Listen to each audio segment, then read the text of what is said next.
This week's episode is brought to you by Balls of 10 Season 2, Bigger, Bolder, Badass. Streaming now on YouTube at Post Hysteria, or just go to posthysteria.com and get caught up on this season of Balls of 10 Season 2.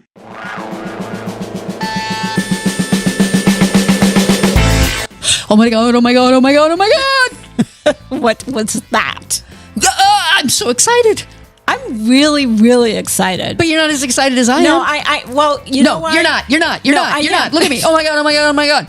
Because we've kind of been like, it's not texting, it's like messaging each other over the last couple of weeks. Now you're going to try to pull the... I'm really good friends with her, so it's not as big a deal to me, so what ifs? Something like that. But no, this is huge. It's huge. Yeah.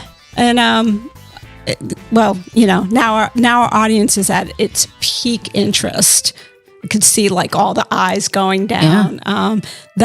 On our special Thanksgiving episode, we have the incomparable, none other, Rain Pryor. Pryor. Yeah. Pryor. I play my father in it, which was a joy, which actually came out of a challenge that Nora Dunn, the actress, gave me. She said, I really think you could play your dad and you should. And I was like, I don't know if I could do that. I mean, it's my dad. And she goes, trust me.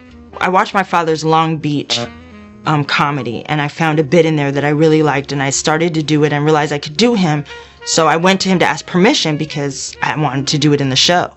And so when I went and I performed it for him, he just looked at me and he goes, that's me. And I was like, yeah. And I was like, so can I do you? And he said, yeah. And then he was like, don't F it up. Welcome to the show, Rain Pryor. Yay. Yeah, we can clap. I'm making my own, stardust. Or there you go. Yes. The confetti is flying. Yes. Welcome. We're so excited to talk work with you and talk life with you and in your projects and just everything that's brought you to this point. But you don't need an introduction, but why don't you just kind of give our audience a little bit of a sneak peek of who you are? Well, my name is Rain Pryor, as you said. I'm an actress, a writer, a director. I did stand-up for a short period of time. I wonder why. And that's why I stopped. We'll have to get into that. And been in the process over the last few years making films and traveling to Nigeria to film and in Baltimore and filming a lot here in Maryland and love it. And sinking my teeth in to do more, especially directing, which I really, really love to do. I do a lot of stage and theater, direct here in Baltimore. I also work at Baltimore School for the Arts, and I teach episodic script writing to juniors. Boy, you guys could be besties. We could. Like, you will do the same thing. I love that. Yes. Yeah. Wow. Well, not to keep our audience in suspense, but you did mention that you once did stand-up comedy. Yes. And we were like, I wonder why. Yeah. Because your dad is the incomparable, no holds bar, best comedian ever, Richard Pryor. Yes. Yes. And I feel like we know so much about him, and then in return you, because you were brought up, in this Hollywood world that we live in. But what made you want to stop doing stand-up? I'm just kind of interested in that story. I'm not as funny. I didn't get the opportunity to work my way up. Okay. The way normal comedians do. Yeah. I just felt like this is too much of a struggle. And I did it because he asked me to before he had passed away. So I was like, all right, I'm going to do this. But you do realize who you are. Right. That's big shoes. Yeah. Hello. So, but yes. And I did it for 6 years and I toured and I met great people. And then one day I did not have a great show. And I was like, you know what? I don't have the heart for this. Like, I'm not that thick skinned of a person. Mm-hmm. You know, I'm going to hurt somebody from the stage. I better get off and not come back. Yeah. Oh, I can't imagine, because my dad is an engineer and he's not funny, although he thinks he is. But it must have been kind of surreal having to try and do something that, you know, clearly your dad had excelled at. And I'm pretty sure you were funny as hell. I wish I could have seen you, but but you know,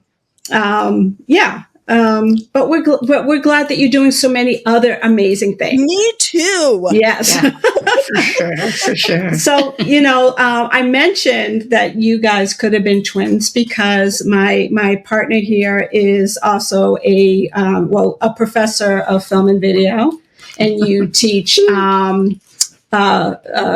episodic writing. Or you have? My God. Yeah, Yes. Yeah. I'm going to have to borrow you to at least come to my class. Oh my gosh. Road Only if you'll come to my class. Oh, yes. We'll split out. Yeah, Yes. that's great. Nice. Absolutely. Nice. But you know, you have kind of worn all these different hats, right? Yes. Like, what is your passion? What is your go-to place? Is Directing. it direct? Yeah. Agreed. I'm really good at it, and I love it. Yeah. I love working with actors because I'm an actor. Yeah. Because I'm a performer, I get it. And so I really love digging in and creating from the words a picture. Mm-hmm. That's You know? wonderful. Yeah. Yeah. And have you directed film, or is it mostly theater that you do? Mostly theater I have done, and then I started my project, A Journey to Destiny, and I filmed a sizzle reel, you know, financially, because that's all we could do. You know, I hear that.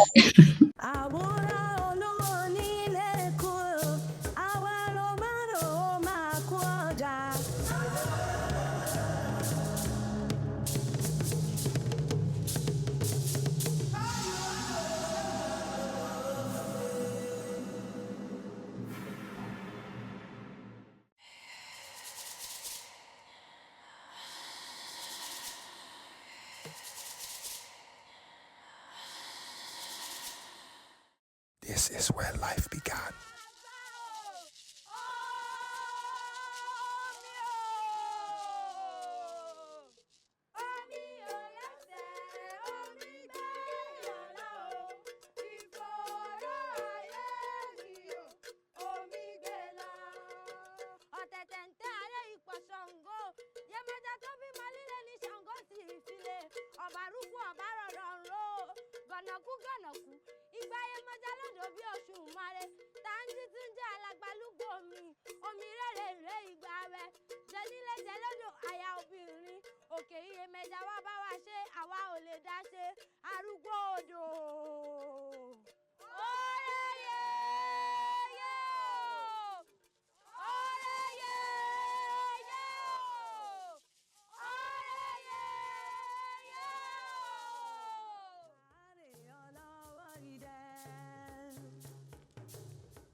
Ògún dá babaláwo iná ló dífá fún iná. Ó pọ́n gògò bí iná. Ó pọ́n gògò bí ojú èṣùṣù. Àwọ̀ iná ló dífá fún iná. Ẹ̀ka roro bí iná. Ìrosùn roro bí ẹ̀jẹ̀. Adíá fún aróró ńgàgà. Òróró ńgàgà ẹ̀jẹ̀ ló mu. Òróró ńgàgà ẹ̀jẹ̀ ló mu.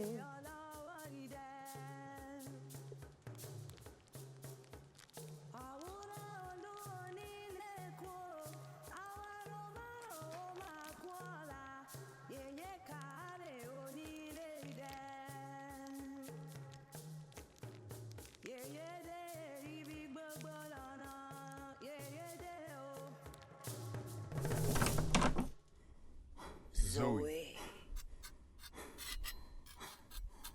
It's time. We shall meet again, Zoe. Daddy?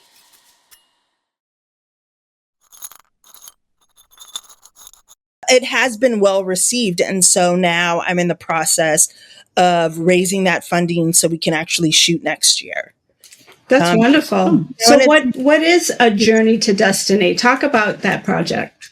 I would say it's like a spiritual thriller. It journeys into the ancient African tradition of Ifa, which is in layman terms, like a magical principle, thought, spiritual practice in Nigeria of the Yoruba people. And it's a young woman who's an artist in Baltimore who awakens to the fact that she has to avenge her father's death, and she enters into this world of Ifa to help her do it. How did you even get to take this on as a subject? Well, madam, I happen to be a priestess of Ifa, and which happened about 18 years ago. Oh, wow. So even before, I wrote this back in 2014, actually, and just kind of tucked it away and then pulled it out as I advanced further in my own deep dive into my own spiritual connection, and decided, nobody tells these stories here in the state. Mm-hmm. So we need to hear this story too. Yeah. Here. And what got you into this? I mean, I always love when, people kind of share their spiritual journey and what they do for themselves, right? Because it is part of your self-care to make you feel better and kind of deal with the madness in the world, which we're not allowed to talk about right now. My husband has a no politics rule. So we can talk about it on Facebook. But anyways, how did you get introduced to this? I always grew up around, so my dad's side of the family was, I would say, practiced ancient spiritual practices. And again, layman terms of voodoo and all that stuff was very much involved in my family along with the church. And then my mom's side of the family was Judaism, and my grandma was very into the mystical aspects of Judaism. So it kind of was just there on the surface. And then after he had passed away and I moved to Baltimore, I went to this class one day, of art class of all things.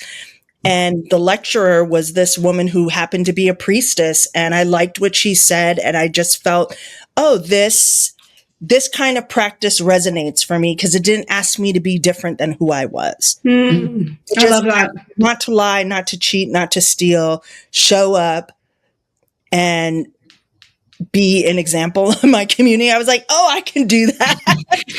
Yeah, we talk to V about this every day.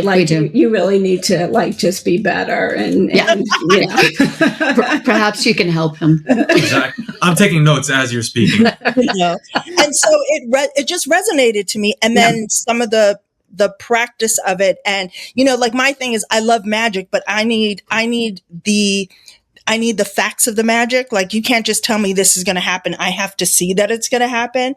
And I've had those experiences where I can't explain them, but I've had them. So I can go, okay, this for me is right. Yeah. Wow. Cool. Yeah. That's really cool. Yeah, I love it. Yeah. And so you traveled to Nigeria as part of this process. So talk a little bit about that, because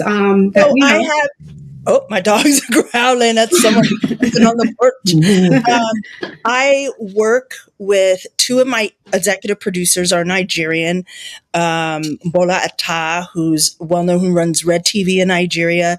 And then Chike Nwafe, who's also part of the San Francisco Film Festival, Black Cinema. And so together with us and Sawande Tikwana here in DC, we traveled and just started to film. I got Odunlade, who's a huge Nigerian star in Nigeria, to be in my reel, who's also in my film. So I'm really excited to be able to partner with Nigeria on something like this and create new, what I call new cinema, because of collaboration. So, and that's a lot of fun and interesting in and of itself, to work, in a different country, different language, and I guess, the way the filming's done is a little bit different. Like, like on set, how I describe to people on set here in the States, you have your craft service and you have your lunch, but it's only for cast and crew.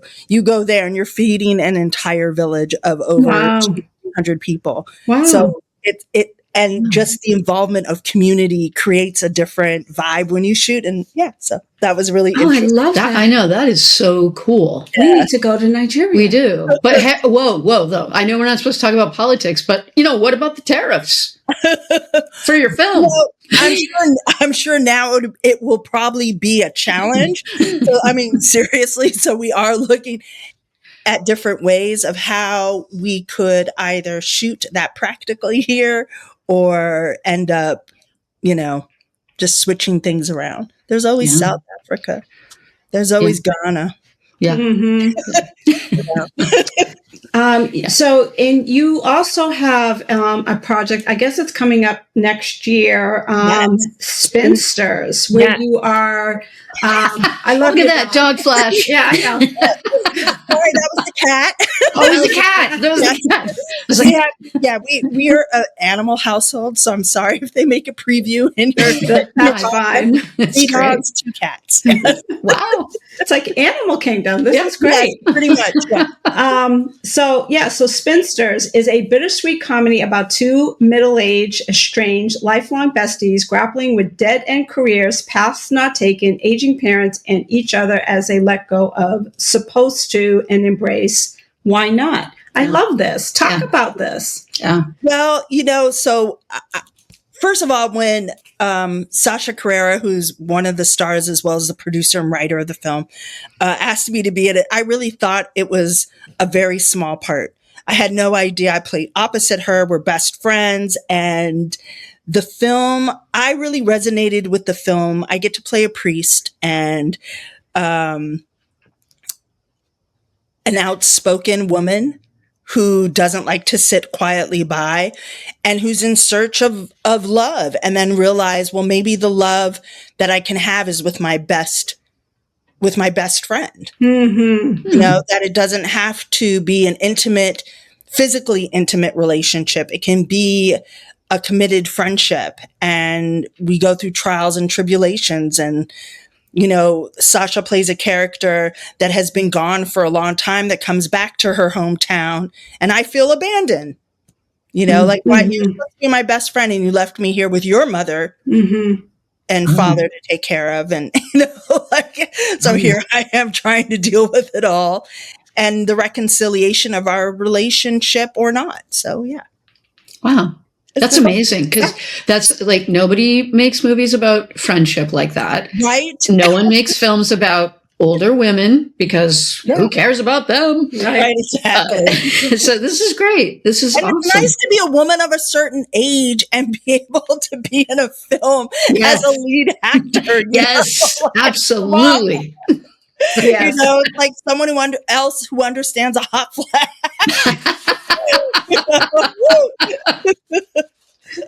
Oh my goodness. So when is this coming out? Where are folks going to be able to see it? I wish I had that answer for you as we're doing this. I was trying to text her too to see, but she didn't get back to me. Okay. Yeah, I know that we have a screening next year at the beginning of the year in January. Okay. I know that it's been submitted to festivals, so I think we're doing that circuit. You know how it is. You're filmmakers. Yes. So yeah. Indeed. All right. So we have to rewind a little bit, because I really need to know how you. So I'm assuming Head of the Class was the first sort of thing you did. It was the very first TV show I ever. We love that show. Yeah, for sure. I want to know how that came about. So like, obviously your father is incredibly famous and talented. So let me tell you, that is not even how it came about. Oh, wow. So I was doing a play in Los Angeles. I was actually doing hair at the Heliotrope Theater, and with director John DeFusco. And he and Ronnie Yeskel, who was a great casting person and agent, came to see the show and said, "Hey, do you want to do television?" I was like, "Sure." And so she brought an agent, another agent who then signed me. I got signed and my grandfather, by the way, was Danny Kaye's manager for 36 years. Oh. And so I showed him this person's presenting me a contract to sign with them to be a rep, that kind of thing. And we went through the yes and the no's. And then they get a call for an open call audition for head of the class. And I'm like, sure, I'll go. And they're like, you need a monologue. Well, mind you, I'm 18 years old, and I wrote my monologue. I didn't, I'm not looking at plays at the time. So, okay. That's fabulous. I went in and did this monologue, and I rapped in my monologue. Whoa. And they said, hey, can you bring that back tomorrow with her doing it? And by the way, we want you to do it as her, but could you come in with someone who's more teenage oriented? And I said, sure. And that's what I did. And then they said, oh, we want that character on our show with you doing it. And I literally was like, what? Okay. I was like, okay, sure. Great. Wow. That's awesome. And then that was it. And then I was supposed to guest star on it, which I did. And then after that show, I got a standing ovation because there was a group of kids that I would say inner city kids in Los Angeles who came to the taping, and they resonated with the character, I guess. And so that was it. Yeah, because this was 88, 91, and we didn't have a lot of representatives of young people. I mean, there were the other shows that were happening at that time, but to have a young person who they could relate to, that was huge. And I love the show. And he was street, but also smart. Yes. Mm-hmm. You know what I mean? I wasn't thugging. Right. I was just hey. I'm like, yo, what's up? I got attitude, but I'm smart. Yeah. Just to switch gears just a little bit, your memoir, Jokes My Father Never Taught Me. Talk about that because it seems it's not like ha. I mean, this is really, really kind of personal for you. Yes. That I will tell you the writing process of that in general, and then how publishing, book, all that stuff works was very new, very crazy to me. And in the middle of writing this book, before it was about to be released, Judith Regan was my publisher at HarperCollins, and she ended up writing about to release the O.J. Simpson book. And so they canned my book, kind of shelved. It was I was then, because we're getting rid of her, we're putting your book over here. Mm-hmm. And that was really a difficult time because this was supposed to be a New York Times bestseller, and it was just all because of whatever was going on with that world and her. We got shelved. And when it came out, I learned a lot about one, these are for anybody out there. If you publish a book, sign your books, all of them, because they're considered sold. And I did not know that. So I'm like, oh, that's how people are doing this. So I learned a lot, but the writing process, happened before my dad had passed away. And so I wanted to be very mindful of what I was writing. I know that publishers wanted a whole tell-all book, and I just couldn't write that. I was like, someone else is going to write that book, but I need to write this story because it really is authentic to me. And I wasn't looking for, I just wasn't looking for that, the catch me. Yeah.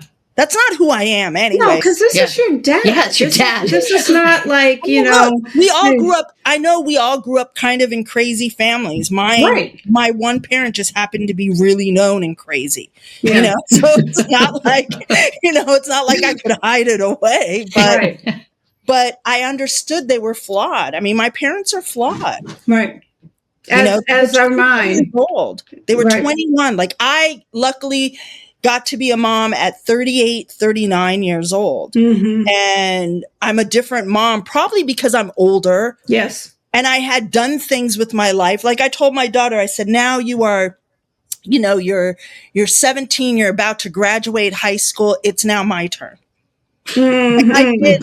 Because I stopped everything to parent. Yeah. My parents would never think of that, Right. like their world is like, so Right. I really did the parenting thing. And now I'm like, whew, I can fly. And, meantime, my daughter's like calling in the middle of this, like, it stops. Yeah, no, it doesn't. We were just talking about this before we came on. We were. My daughter is 38 and it never stops. No, she's the oldest. My husband and I have a blended family of 6. And then we have like just Fabulous. extra that come along, like, hey, this That's person. what we do. Yeah, it's a village. It's absolutely a village. That encompasses what theater and film is. Yeah. It's always a village because you can't direct without your crew. You can't direct without your cast. You can't have lighting and sound without somebody to have lighting. You know what I mean? Or something to help you put it all together and make it happen. So, yeah. You just finished actually directing a play, like last week or something like that. What was that? Like, talk about. Well, I went back to back. So I just finished directing Susie Laurie Park's Top Dog Underdog, which actually just got nominated for Baltimore Broadway World. Oh, nice. World. And now people vote, but it's popularity. So, whatever. I'm not out there hustling for the vote. That's exciting to hear. So my cast and show and as director, I got nominated. And I literally then a couple of weeks later went right into Shia Gem at Coppin State University, working with their repertory theater students. And that was so exciting. And also I got to allow myself to switch gears because, you work with professionals, you expect something on a different level. You're working with new people and students who some are new at acting and maybe haven't worked with someone who's professional at what they do. And so it's nice when you get to see them elevate. Mm-hmm. It's also nice for me where I get to see myself, how I can direct somebody who's new to this that might not know, instead of assuming, well, you should know this. Right. Yeah. You know? Yeah. And so it's nice to humble oneself. Yes. And to also get back to the reason why you really love to do what you do. Yeah. And it did. It made me fall in love with the fact that I direct and working collaborative too with the writer of the piece was amazing. I mean, this had already been at the Kennedy Center, had won awards. It's a new playwright. It's still in development, and so to see it grow here, Shia Gem to grow to here was really exciting and lovely. Wow. And 3,500 Baltimore City school students got to come, middle school students. Yes. Oh, that's amazing. Yeah. For free because of this great program we have here in Baltimore called Arts Every Day. So 3,500 kids got to see it. Wow. That's amazing. Yeah. You're talking about sort of supporting new actors, which is awesome. And I'm wondering how you developed your acting practice.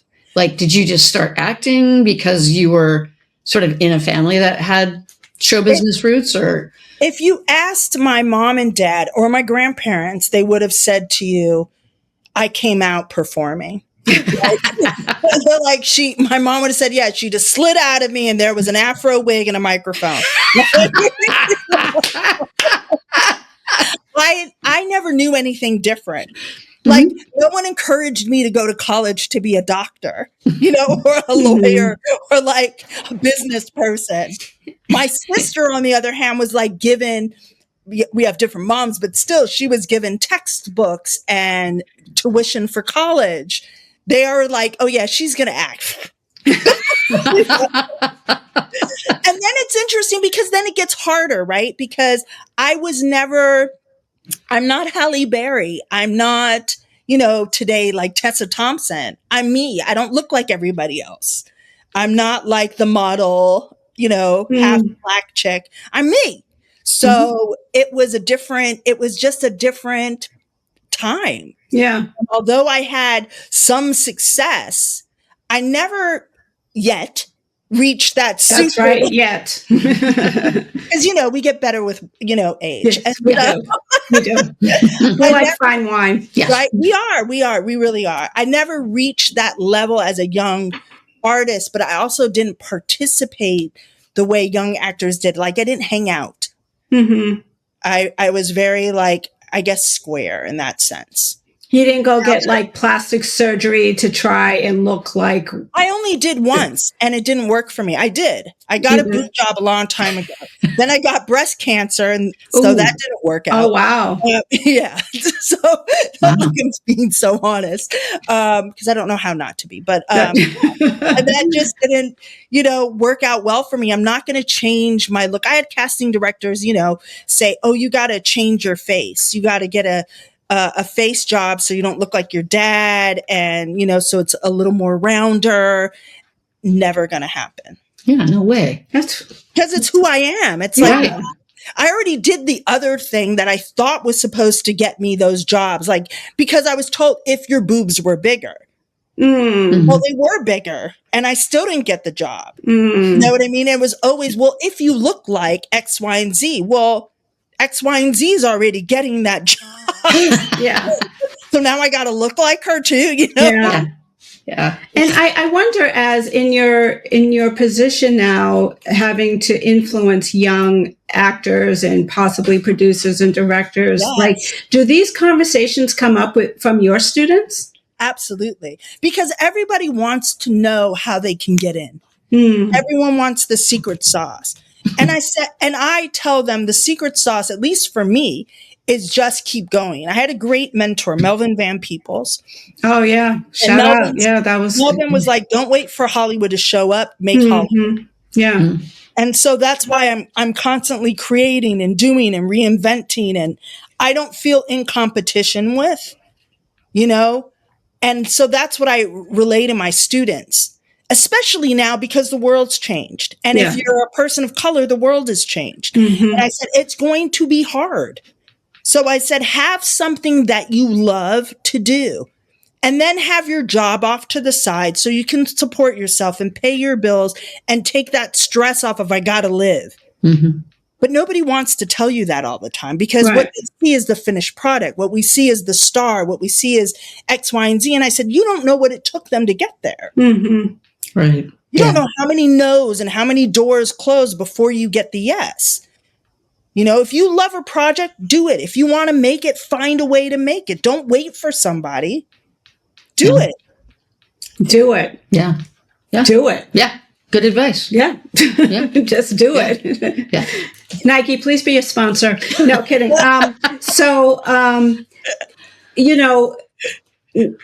How the three of us are about the same age. I'm going to just guess. I never have a problem telling people my age. Neither do I. I'm 22. Right. 21. Well, yeah. 21. No, I'm kidding. I'm 57. But, not only has the way the art of filmmaking changed, but how people consume. We had to go to the movie theater, pay our $2.50. Yep. Yes, it used to be that cheap. Or we had to wait for the show to come on television before we could watch it. And now the entire landscape about how audiences watch content has changed. And I wonder, how do you kind of work with your students, kind of understanding that, it's no longer do you have to wait for a huge contract by Sony Pictures or Columbia Pictures or what have you, but you can actually kind of create your own space. And you are asking the right person, let me tell you. So I had a deal with Norman Lear and Sony, and COVID hit. I then had about to sign another deal. Strike happened. Oh yeah.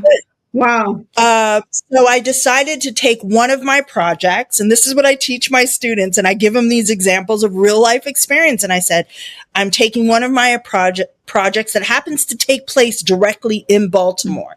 And instead of waiting for another Hollywood contract, I'm hooking up with local film people, and we're making it at the beginning of the year. We're making it. And I'm like, and then we're going to find an avenue to put that out. Or if I can, get distribution and then write the next 8 episodes, great. But I said, it's all about learning that there are different avenues now out there. Does it make it harder sometimes? Is it going to make it harder in terms of the way we earn money? Maybe. Yeah. But it's what we do. We have to create. And if I'm always waiting for, and then recently, this is a great thing too, because I shared this with them too, for another project, the project that I actually first had with Norman Lear, Warner Brothers recently wanted, and an executive over there was like, we don't want any Black or ethnic content. What? So I was like, okay. What? Wait, they said that out loud? They didn't. Oh, I not only do you say it out loud, I have it on the Zoom. Oh, wow.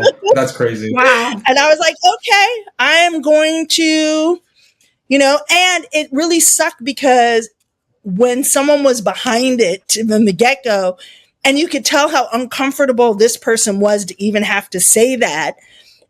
And also then saying, I'm afraid I'm going to end up losing my job. Oh. So I was like, all right, well, instead of letting it totally get me down, I'm like, all right, I'm going to shift a little bit in my direction with this project. And that's what I've been doing. I just write and write and write. And let me ask, did this happen after January 20th, 2025? Yes. Very shocking. Yeah. Too bad we can't talk about politics. And I was told, right? And then I was told they want the studios. I was told want white-led content, white leads, white rom-coms. You can have Black people in it. Oh my gosh! Wow. And I was like, okay. And so, but that's not what I write right now. So I'm going to find, I'm like, all right, I'm going to go over here and over here. And that's what I teach my students. You have to want this. Yeah. And you have to be innovative in the way that you go about it. Like theater isn't the same. Going to the movie theater isn't the same anymore. And the blockbusters, like how you have Wicked, those are going to be few and far between because of streaming, because of all this. So you have to find different avenues and do it because you love it. Because you love it. Yeah. That, build a barn, put on a play. Let's go. That's right. That's it. Oh my gosh. And I think that when we talk to filmmakers, particularly filmmakers that are new to this, one of the things that is a constant theme is that they do this because they love it. They're not necessarily expecting to make a ton of money out of it, which is really unfortunate because I think storytelling is the most powerful tool that we all have, right? If we don't share our stories, then what is there? Like there's just nothing else. And so for that, like how do you inspire your students to kind of keep going? Because the forecast is not great. We touched on the tariffs, and we touched on you touched on what the studios are looking for, and I actually just can't get over this. They literally said, we don't want. Did they say ethnic? They said ethnic. God, really? And then I said, so you mean like Black content? I am. Yeah. Oh my God, my head's going to pop off. Yeah. Like what? They just, and this is an executive over there. So because that's what was happening. All their shows that they were bringing in were getting shot down, whether they were good or not. And that's what I teach my students as well. Like the stuff you're seeing getting greenlit was already greenlit. Yeah. This isn't stuff that's now, it's brand new and da-da-da-da-da. So like, if you hear about a deal, it might have been something that was already in process and so-and-so's getting this deal. But yes, is it going to be, do I think it's going to be hard for the Mindy Kalings and the Issa Raes and the, Aziz Ansari's and all that? Yeah. Yes, I do. I do. Because we're in a different time. So you have to want this. And you have to want to then collaborate and find different ways. That's why I love independent film and independent artists, because the more we can come together and even pull our resources to make something happen, I think the better it's going to be. It's art. It then goes back to being art instead of trying to hit, mainstream. I mean, I have never, even on Head of the Class, I have never been mainstream. So it's like, I don't think that's going to happen for me yet. And if it does, it'll be because we're the change makers. You know what I mean? Absolutely. And, and I tend to have this conversation more often than I would like to, but there, people will approach me and, find out what I do. And they're like, oh, are you trying to be like Tyler Perry, or, is your stuff on BET? And, and it's so just a ridiculous conversation. But then you also have to think about hearing stuff like that. Well, this is why we have BET. This is why Tyler Perry built a ginormous studio in Georgia. This is why this is happening, because there has to be a space for our stories to be told. And without, but we were just getting to the, Hollywood so white, like, and then, and then January 20th. And now it's going to be very, very whiter and holy. But I don't want any of that. Like, who wants that? Who's the demographic? Well, it's a safe route. No, safe. It's safe. 1938 Austria.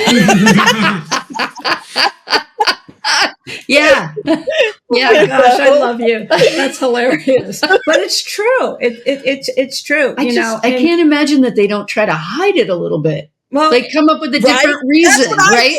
Oh, this isn't the, we don't like the way this is direction you're going with this or whatever. But they just overtly say, oh no. But my project was about being Black and Jewish. It wasn't about, it was like, my project wasn't about, Gary, Indiana and John.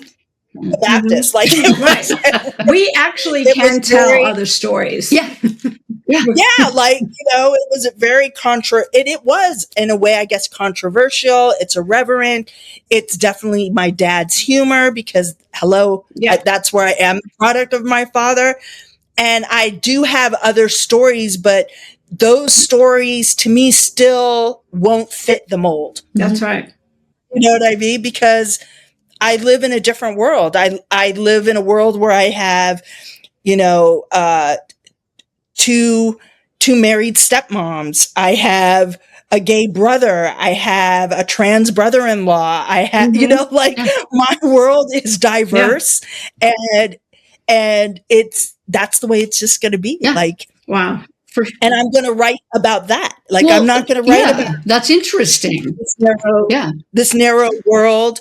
And everyone is still included in those worlds. That's what's interesting. No one's excluded. Right. No one's being pointed out. Everyone's included. And I wouldn't call it DEI. I would call it, that's the way the world is. I mean, I was going to say, like, don't most people have people in their lives that are not straight, white, cis people? Cisgender people. Like, that's probably the majority. Yes, just not at the White House. Right. We not there. No. Not at the White House. No. Not at the executive that's why I guess they call the White House. Yeah. They haven't gotten rid of that yet.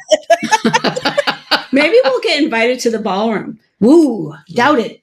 Ooh, I'm not going. I'm not having that thing open up and getting caught inside. Oh my gosh, what a great film that would be. Yeah. Write that. You should write that. Yeah. One day I went to the White House. So what,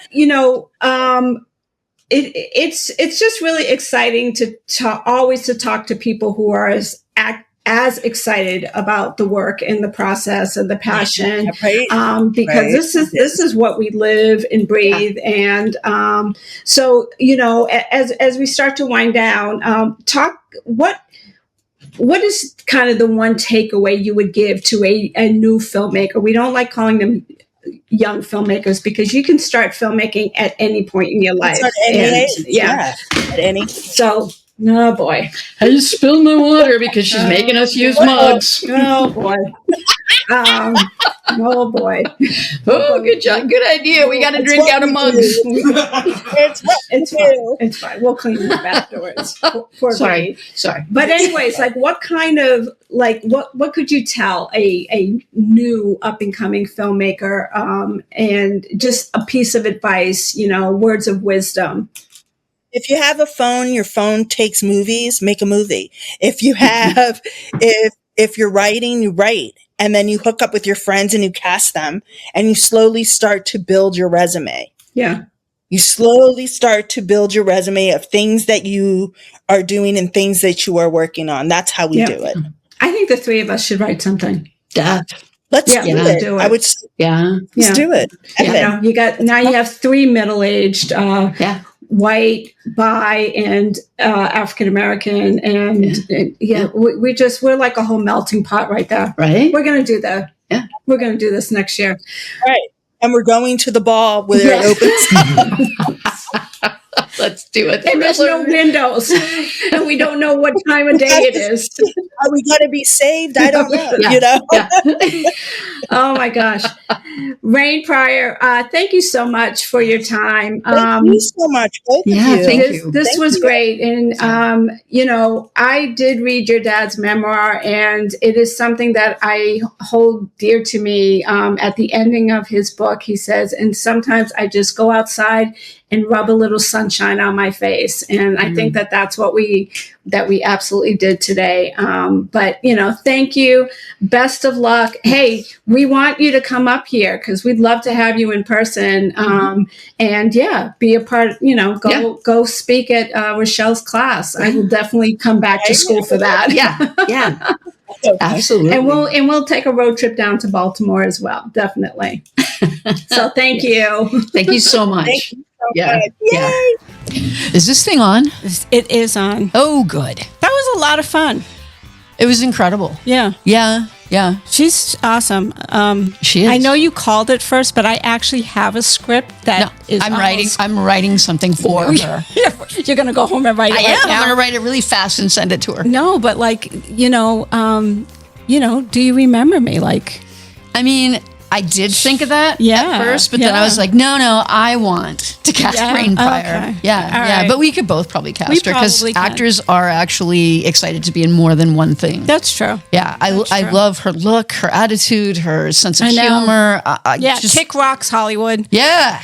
Stupid idiot. But just even being able to, embrace where we are in our lives and, age and experience and everything. How cool would that be if we could get her to go to Fitchburg State and do a masterclass? That would be amazing. Let's really make it happen. Yeah. Let's call. Who are we calling? Call I don't know. Oh yeah, that guy. Or that woman. Yeah. All right. Call President Hodge. We're on it, Rain. We're gonna make it. We're gonna make it rain. Oh, that's so good. Wasn't that good? Yeah, that was good. All right, and that's the short of it. Woo. The short of it is brought to you by the Den Beauty Lounge. Visit thedenbeautylounge.glossgenius.com for more information and book your appointment today.